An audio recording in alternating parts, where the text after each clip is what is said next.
Bom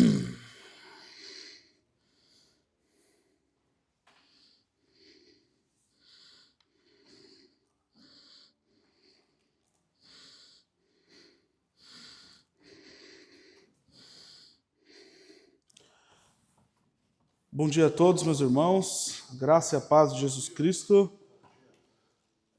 Deus abençoe a vida de cada um de nós que já chegamos aqui e como também a vida daqueles que talvez ainda vão chegar. Deus tem sido muito bom conosco, né, meus irmãos? E nós estamos firmes nas promessas do Senhor, como diria o antigo hino, né? Firmes nas promessas do Senhor, crendo que Deus ele fará o melhor para nós e que Ele não só está trabalhando por nós, como também através de nós. Isso é um privilégio, né? Poder trabalhar, ser instrumento na mão de Jesus, na mão do Senhor. Bom, eu quero ler um texto com vocês em Efésios, capítulo 5, a partir do verso 18. É uma perícope, uma passagem um tanto quanto conhecida. Eu quero dar continuidade, bem dizer, à pregação do pastor na semana passada, né? Que eu creio que todos aqui sabem de cor o que foi pregado, anotaram, né? Poderam usufruir dessa pregação ao longo da semana, que foi sobre, o tema foi um homem, isso mesmo, Eric, um homem revestido pelo Espírito, né? Nós ouvimos falar sobre o poder dínamos, né? O poder sobrenatural que age sobre a vida do homem de Deus, né? O capacitando para o serviço, como foi na vida daquele homem de Deus. Hoje, então, eu quero ler esse texto com a gente, que se encontra em Efésios capítulo 5, do 18 ao 21, diz assim: E não vos embriagueis com vinho, no qual há dissolução, mas enchei-vos do Espírito, falando entre vós com salmos, entoando e louvando de coração ao Senhor com hinos e cânticos espirituais, dando sempre graças por tudo a nosso Deus e Pai, em nome do nosso Senhor Jesus Cristo, sujeitando-vos uns aos outros no temor de Cristo. Eu queria começar essa pregação com uma pergunta, que é: como nós, avaliamos uma pessoa quando ela está cheia do Espírito Santo, ou como ela é cheia do Espírito Santo, melhor dizendo, não estar. Se aquela pessoa é ou não cheia do Espírito Santo. O fato é, meus irmãos, que existem duas coisas distintas na vida do cristão. Nós, como uma igreja reformada, não cremos no batismo no Espírito Santo como uma segunda bênção, como crê os nossos irmãos pentecostais.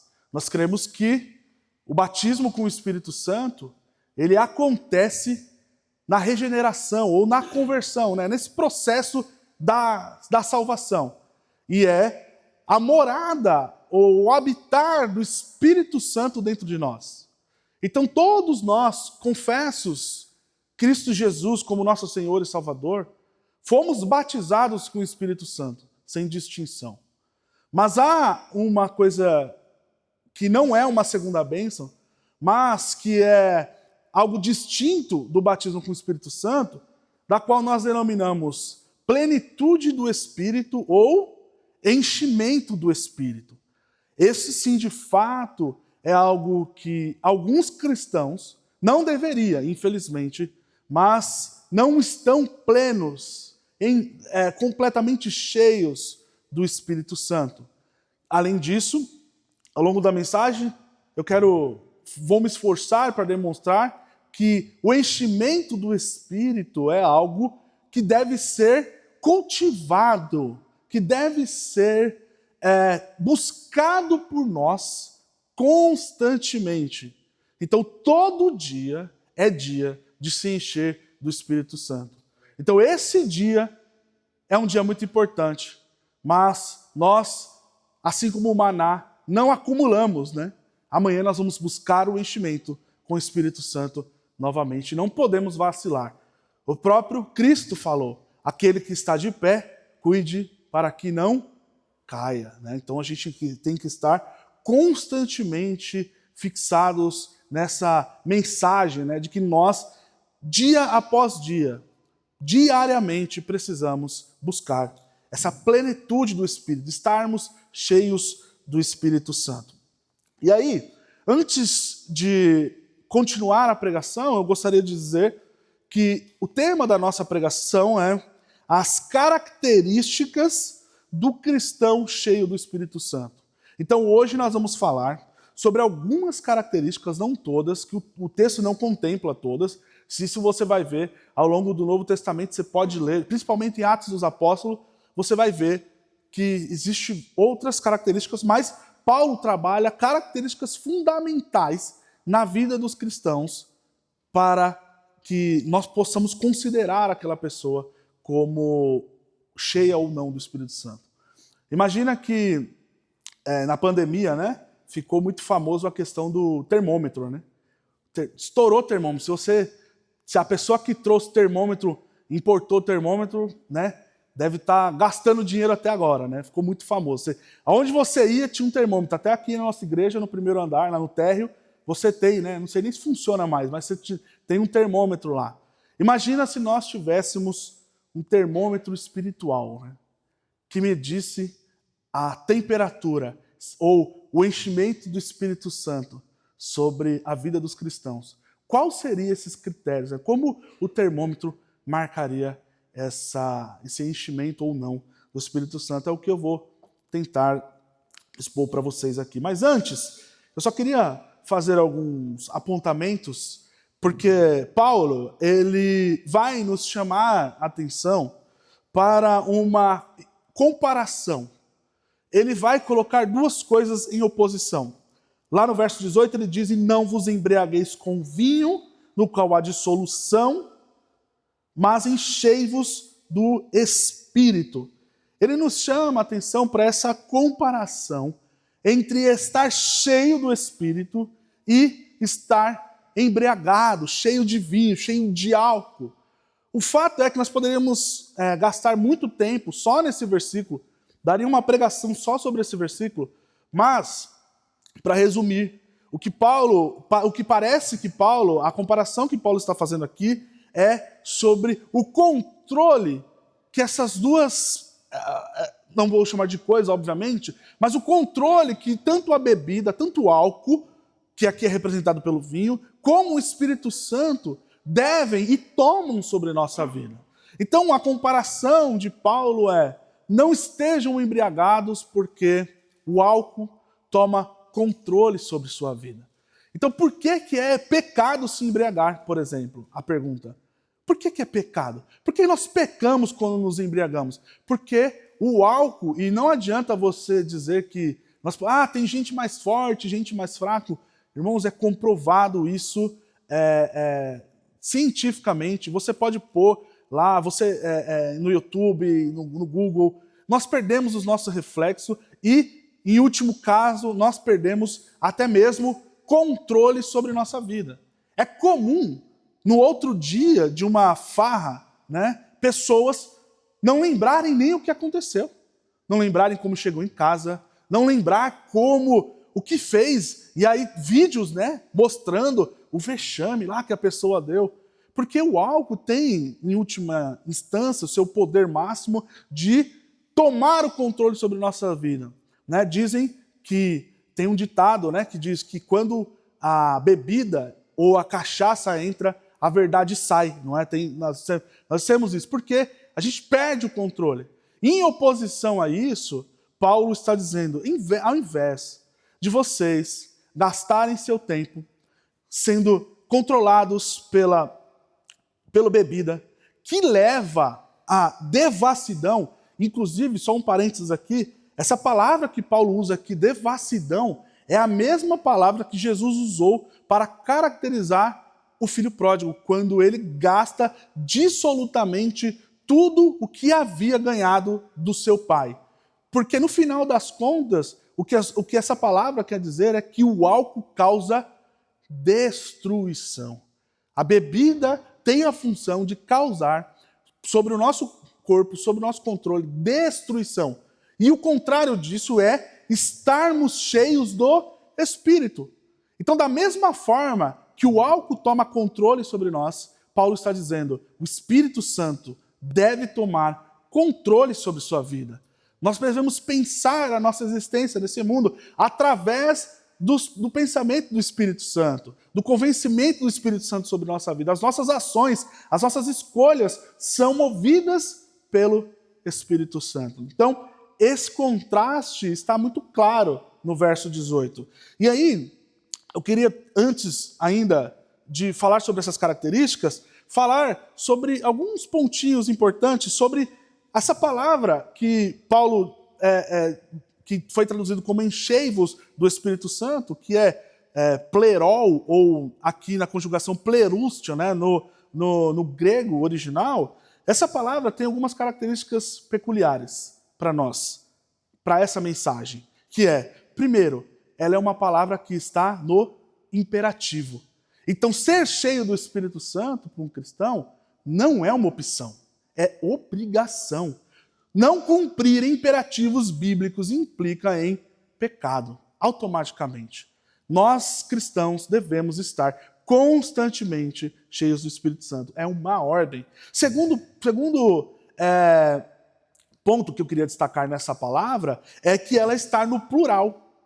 Então, ser cheio do Espírito Santo não é privilégio de alguns cristãos. Não é privilégio do pastor, do diácono, do presbítero. Não, ser cheio do Espírito Santo é para um cristão que decidiu falar, eu sou um cristão de banco, na igreja eu só quero ir cultuar e ir embora, desde essa pessoa, que não é menos importante, obviamente, eu não estou dizendo que ela é menos importante, até o pastor que tem função de pastorear, de pregar semanalmente, mais do que uma vez por semana para a igreja.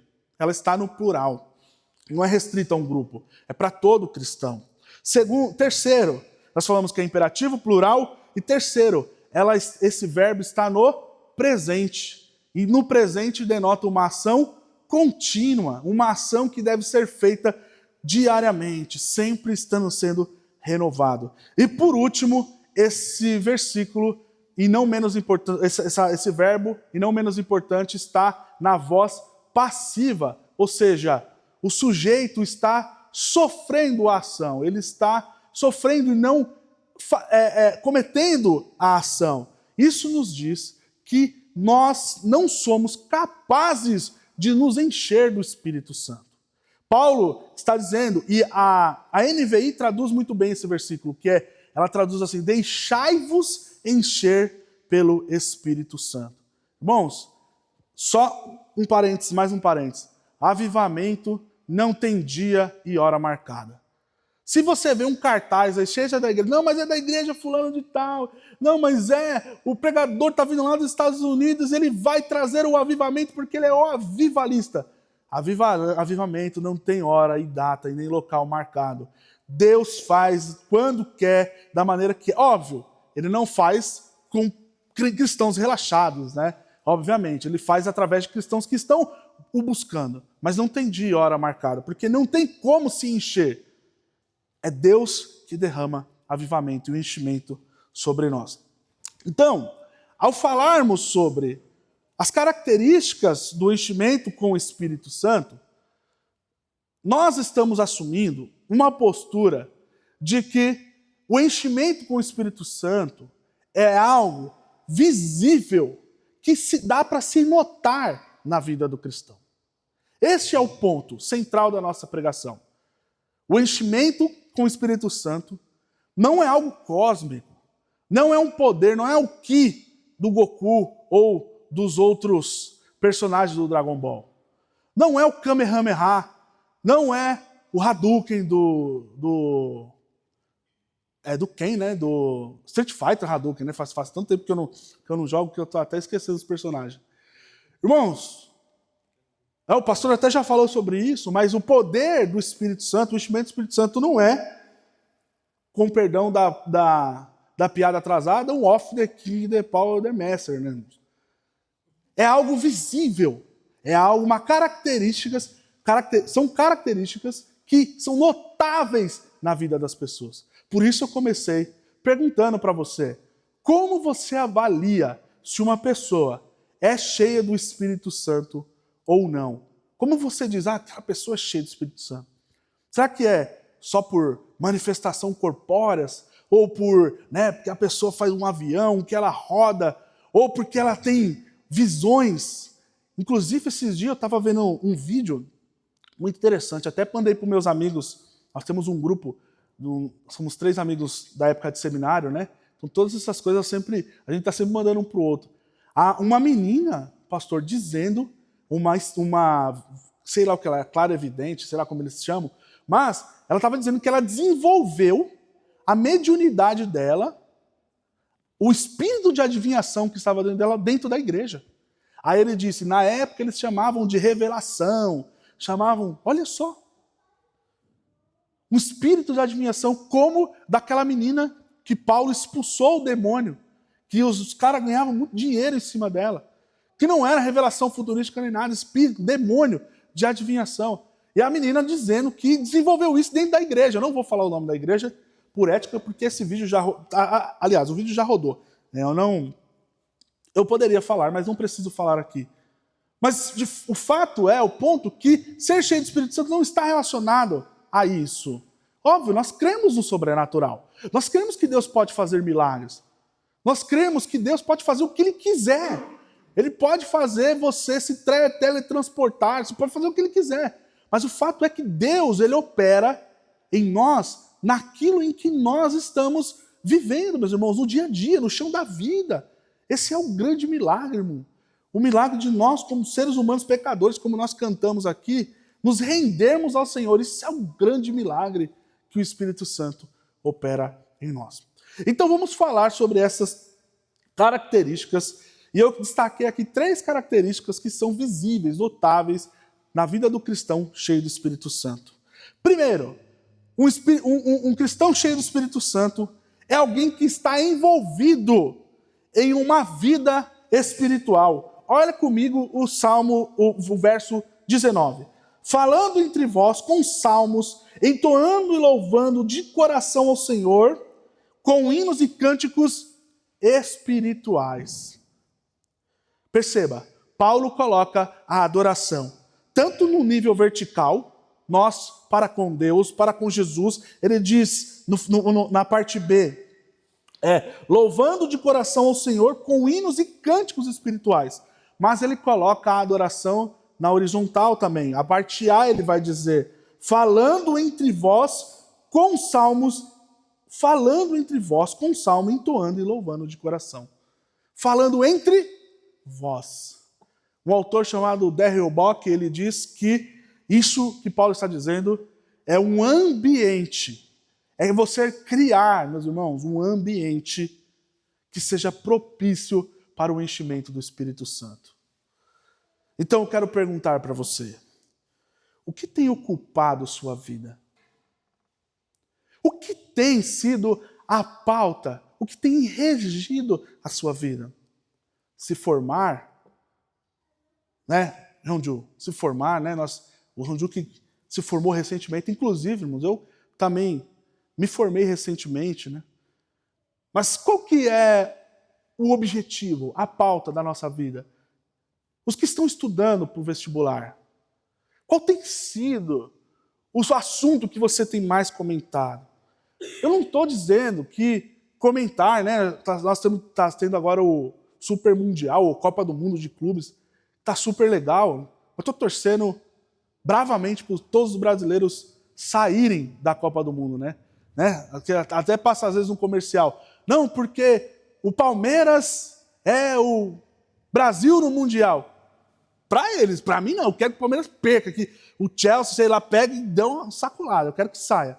Mas a gente pode, falar sobre vários assuntos. A gente pode comentar sobre, diversos assuntos. Mas, meus irmãos, Nós precisamos ter isso na nossa mente, no nosso coração. Que louvar ao Senhor, se envolver com as coisas espirituais, estar envolto em uma vida que fale sobre Deus, que cante, que louve ao Senhor, tem que ser a pauta com P maiúsculo da nossa vida. O que Paulo está dizendo aqui, e pegando o gancho do verbo que está no plural, mais uma vez, na verdade, aqui nós temos uma série de genitivos, né? Ou melhor dizendo, uma série de palavras que estão acompanhando o verbo principal que está no 18, que é o encher-vos do Espírito Santo, que é falando, entoando, louvando. E todas essas palavras estão dando um entender de continuidade. Então, meus irmãos, a pergunta para nós é como anda? Com o que nós temos nos ocupado?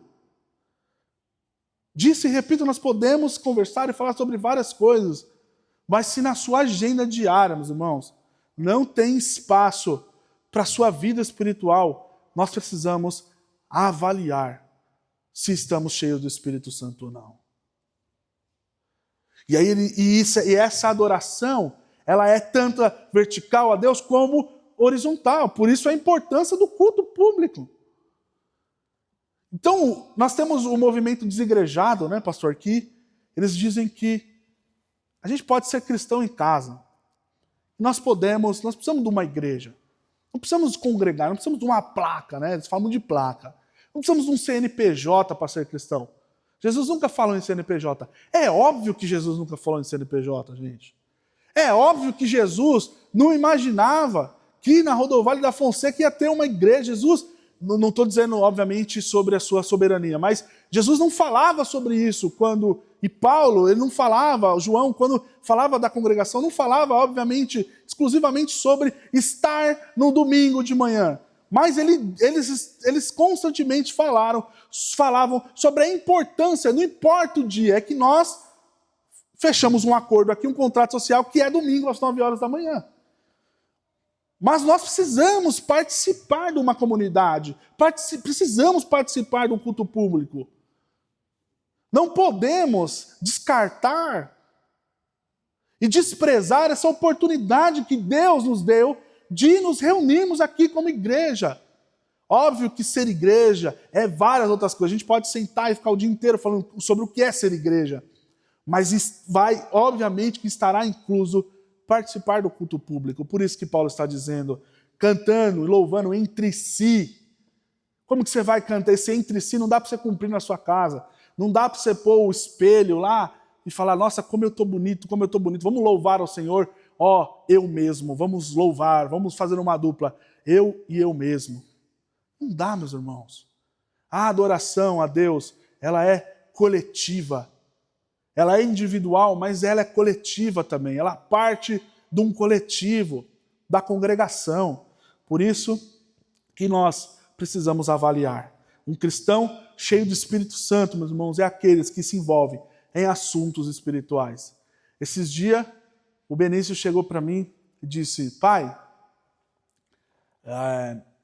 eu vi, não sei onde ele viu, acho que foi um desenho, que nós temos que orar de dia e de noite. E ele disse, você não orou hoje ainda, né, pai? Fui exortado por uma criança, gente. Ele estava certo. Deus, ele fala, né, meus irmãos? Ele fala através de tantas coisas, e usou criança. Ele usa até mesmo criança. O que o Benício estava querendo dizer é justamente isso. Um crente precisa se envolver com coisas espirituais, meus irmãos. Precisa estar, sabe, no seu dia, precisa ter espaço para isso. Então, o primeiro ponto é, um cristão cheio do Espírito Santo se envolve, está envolvido em assuntos espirituais, tem uma vida diária constante de louvor ao Senhor. Segundo ponto é que essa pessoa, esse cristão cheio do Espírito Santo, essa segunda característica é que ela é uma pessoa que é grato a Deus em todo o tempo. Olha o verso 20. Dando sempre graças por tudo a Deus, nosso Pai, Deus e Pai, em nome do nosso Senhor Jesus Cristo.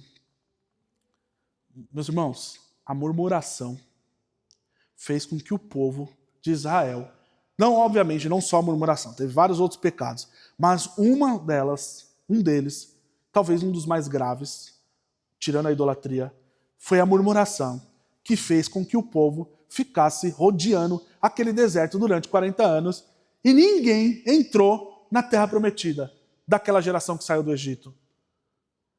Deus estava fazendo, era maná que descia do céu, era água que saía da rocha, era nuvem que acompanhava eles, era sapatos e roupa que não se desgastavam. Eles vendo tudo isso e reclamando. Ah, mas no Egito tinha, né, a tradução vai dizer pepino, cebola. No Egito, pelo menos, tinha cova para a gente ser enterrado. Olha para onde Deus nos trouxe. Meus irmãos, a murmuração, que entra em palavras torpes, né? A gente acha que quando a Bíblia nos manda não falar palavras torpes, a gente já logo liga ao palavrão. Tá ligado ao palavrão, mas não é só isso. A murmuração também é palavras torpes. Olha o que Paulo está dizendo. Um cristão cheio do Espírito Santo é grato ao Senhor em todo o tempo. Vamos ser sinceros, meus irmãos. Como é chato viver ou estar do lado de uma pessoa que é insatisfeita com tudo. Ranzinza, né? Eu sei, eu sou um pouco ranzinza, tá? Acho que nesse momento, se nós estivéssemos numa igreja pentecostal, eu acho que a Ellen ia estar lá atrás dizendo, é isso mesmo, fala a Deus. Eu sou um pouco ranzinza, meus irmãos. Acho que talvez todo mundo tenha direito de ter uma porcentagem de ranzinza, vamos ser sinceros. Mas, você viver do lado de uma pessoa que nunca está contente com nada. Se está chovendo, meu Deus, tá que chuva, não para a chuva. Se não chove, mas não chove nessa cidade. Vem o frio, meu Deus do céu, para que tanto frio? Aí vem o calor, cadê o frio, Senhor? Só vem calor. Tudo está ruim para ela, nada dá satisfeito. Parece um adolescente eterno, né? Porque adolescente que é assim, né? Eu não cheguei nessa fase ainda com meu filho, mas eu vejo alguns adolescentes que é difícil do pai agradar, né? Se dá uma roupa azul, era a vermelha que queria. Se dá a vermelha, era azul. Então nada tá bom. Isso é imaturidade cristã, meus irmãos. Porque um cristão cheio do Espírito Santo, que está grato ao Senhor, e gratidão aqui é sinônimo de contentamento. Sabe um detalhe muito importante? Paulo, quando escreveu que nós devemos ser gratos em todo o tempo aqui, estava preso. E não é preso não, irmãos, como é o dia de hoje. Eu sei que a cadeia não é fácil, tá? Mas tem alguns presos que têm ensino superior que até, né, visita íntima, né, tem televisão, já várias denúncias. Era uma masmorra, meus irmãos, você tinha que se virar, não tinha alimentação. Paulo manda a carta aos filipenses para agradecer, porque na prisão eles levaram mantimentos. Eles levaram dinheiro para Paulo sobreviver lá, porque não tinha subsídio do Estado para preso, não. Ou ele tinha alguém que alimentava ele, ele ia morrer de fome. E Paulo está dizendo, vamos ser gratos em todo o tempo. Porque gratidão é contentamento, tudo bem. Às vezes a gente não consegue ter o sonho que a gente queria ter. A gente não realiza o sonho. Às vezes vai ter sonho, irmãos. Eu queria dizer isso para você. Eu queria fazer uma parte chata aqui. Fazer com o sorvete. Sabe quando o sorvete cai no... Você pega aquela casquinha com tanta vontade e aí cai no chão? Na segunda lambida você nem consegue usufruir do sorvete e cai no chão. Eu quero fazer esse papel. Alguns sonhos Deus não vai deixar com que a gente venha realizar. Essa é a máxima da vida cristã. Algumas vezes nós vamos ser frustrados por Deus. E várias vezes nós vamos ser frustrados. Outros, Deus vai trabalhar em nós, vai fazer com que seja real em nossa vida. Mas outros tantos não vai ser possível se realizar. Não tem como. Mas o fato é que um cristão cheio do Espírito Santo é contente com aquilo que Deus deu.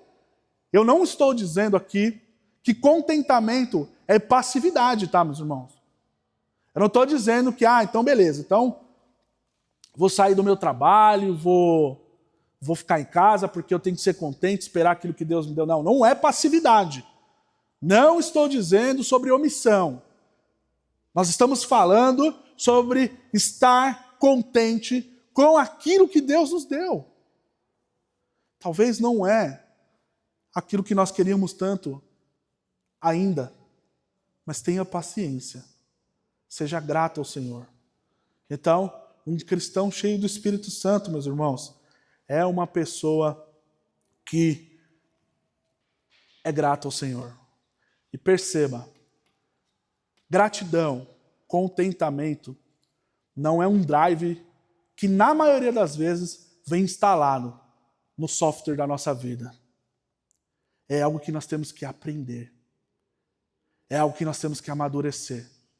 Então, diante dos nãos de Deus, diante das frustrações, diante das coisas erradas que acontecem conosco, a forma como nós reagimos a ela é que vai dizer o quanto de Cristo há em nós, o quanto do Espírito Santo há em nós, e quão imaturo nós somos ainda. Não é se virá ou não dias ruins, porque os dias ruins, eles virão sobre nós. Isso é um fato. A pergunta é como nós reagimos aos dias ruins, aos diagnósticos que nós não gostaríamos de receber. Essa semana eu estive com o tio da Ellen no hospital, passei uma tarde com ele lá, para a tia dela poder ir para casa. Ele está internado, tinha um câncer no esôfago, deu metástase para o cérebro, então ele está perdendo o movimento. E eu passei um dia com ele lá, alimentei ele, tive que dar comida, tive que dar banho nele. Passei um dia com ele lá. Então é nesses momentos, meus irmãos, que nós, diante dessas situações,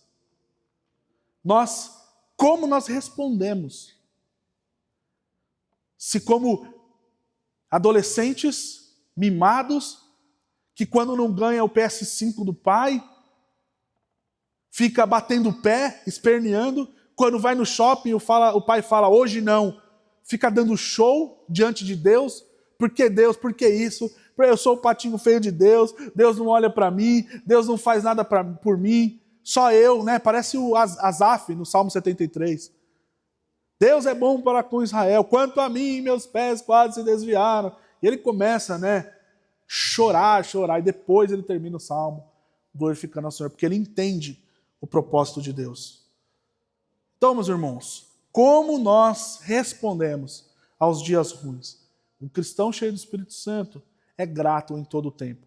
Óbvio que nós não estamos dizendo que você vai estar lá, serelepe pimpão andando na sua casa, e você vai chutar aquele móvel com o dedinho que o dedinho chega a vir até faz um U, ao contrário, e você fala, graças a Deus que eu bati o dedinho. Não é sobre isso, que nós estamos falando. Dói, Ainda mais nesse frio. Não é sobre isso. Quando você vai, quem tem chuveiro elétrico aqui, está tomando um banho lá nesse frio, aí queima o chuveiro, aí você fala, nossa, obrigado, Senhor, por essa água fria que vai me causar uma pneumonia aqui. Não é sobre isso, meus irmãos, mas é estar contente com aquilo que Deus já fez por nós.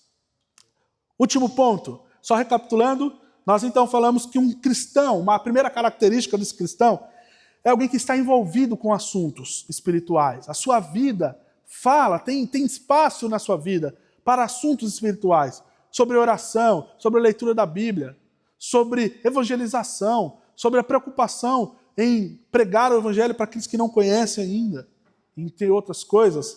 Falamos também que uma segunda característica é que uma pessoa que é grata em todo o tempo ao Senhor. É uma pessoa contente com aquilo que Deus deu. Terceiro e último ponto é que essa característica, para mim, é o mais difícil, particularmente. Um cristão cheio do Espírito Santo é uma pessoa que é capaz, irmão, de pensar nos outros ou no outro além da sua própria existência. Olha o verso 21. Sujeitando-vos uns aos outros no temor do Senhor. Devemos cultivar uma vida humilde, que seja capaz de submeter ao próximo. Entende por quê? Talvez seja a característica, uma das mais difíceis apontada por Paulo. Logo depois desse versículo, a partir do verso 22, ele vai falar dos relacionamentos. Ele vai falar de marido e mulher, ele vai falar de pai e filho e de patrão e funcionário. E o cristianismo subversivo, como sempre foi, Paulo vai dizer aquilo que era óbvio. A mulher devia submissão ao marido, mas o marido deveria estar pronto. Aqui é a subversão do evangelho, a novidade. O marido deveria estar pronto para morrer pela mulher. O filho deve respeito ao pai. Todo mundo sabe disso. E aí Paulo vem e diz, mas o pai não irrite seu filho. O escravo, o servo, o funcionário devia honrar o seu patrão e deveria trabalhar para ele. Todo mundo sabe disso, Paulo falou. Mas aí Paulo vem e fala, trate o seu servo com dignidade. Isso é um cristão cheio do Espírito Santo. É uma pessoa que é capaz de pensar além do seu próprio ser. É capaz de pensar no outro. Por isso devemos cultivar uma vida humilde, irmãos. Que seja capaz de se submeter ao outro. Em Cristo nós ganhamos, através do Evangelho ganhamos a capacidade de sofrer o dano por amor ao próximo. Sofrer um dano para manter uma amizade. Sofrer um dano para manter um namoro, um noivado, um casamento. Isso é submissão um ao outro, irmãos. A capacidade de reconhecer que está errado. A hombridade de pedir perdão mesmo estando certo. Sabe por quê, meus irmãos? Nós ganhamos uma bênção de Jesus. Você ganhou uma bênção de Jesus. Que é a oportunidade de nos livrarmos do peso de viver uma vida baseada somente nas nossas vontades. Isso é libertador. Libertador. Já não precisamos mais viver presos numa ditadura do eu, onde fazemos que tudo convirja à nossa vontade, ao nosso querer. Os seguidores de Jesus, cheios do Espírito Santo, podem, enfim, viver uma vida de submissão, não só a Deus, mas ao próximo. Falar de submissão a Deus é fácil. Não é fácil, obviamente, mas é mais tranquilo. O problema é falarmos de submissão ao outro. E não só à autoridade eclesiástica, mas ao seu irmão. A imagem e semelhança de Deus, a sofrer o dano por ele. Isso é um cristão cheio do Espírito Santo. Alguém que é capaz de pensar além da sua existência, além dos seus desejos, e se curva, se for preciso, ao outro. Sofre o dano. Por isso, eu queria concluir essa mensagem dizendo que o enchimento com o Espírito Santo é algo que nós devemos sempre cultivar em nossa vida. Porque o objetivo de estarmos cheios do Espírito Santo, longe de ser soltar raios pelas mãos, e revelar o futuro de alguém, é levar a nossa vida a uma vida de louvor a Deus. Um cristão que se envolve e que seu assunto são assuntos espirituais. Uma vida de louvor a Deus e mais, de serviço ao próximo. Por isso, somos cheios do Espírito Santo. Jesus, meus irmãos, é o nosso exemplo. Ele é o paradigma. É Ele que nós olhamos como exemplo de uma pessoa cheia do Espírito Santo. Ele cumpriu seu ministério terreno, louvando a Deus, servindo ao próximo indo à cruz do Calvário, antes mesmo de ir à cruz do Calvário, servindo, lavando pés, curando, libertando pessoas de demônios. E ele fez tudo isso no poder do Espírito Santo. Ele é o nosso exemplo. Jesus é aquele que nós olhamos a fim de querermos imitar. Curve sua cabeça nesse momento. Pai, obrigado. Eu louvo ao Senhor, Pai, porque Tu és grande e Tu és bondoso, Pai. Deus, nós pedimos a Ti humildemente que Tu possas, ó Pai, nos encher com o Teu Espírito. Enche estes jovens, os mais velhos, as crianças, os adolescentes, Pai. O corpo de obreiros dessa igreja, a diretoria, seja quem for, ó Pai, desde a cozinheira, quem varre, quem limpa, enche todo mundo, Pai, com o Seu Espírito, para que a Sua igreja seja capacitada, ó Pai, a servir uns aos outros, Pai. Em nome de Jesus é o que nós te pedimos. Amém.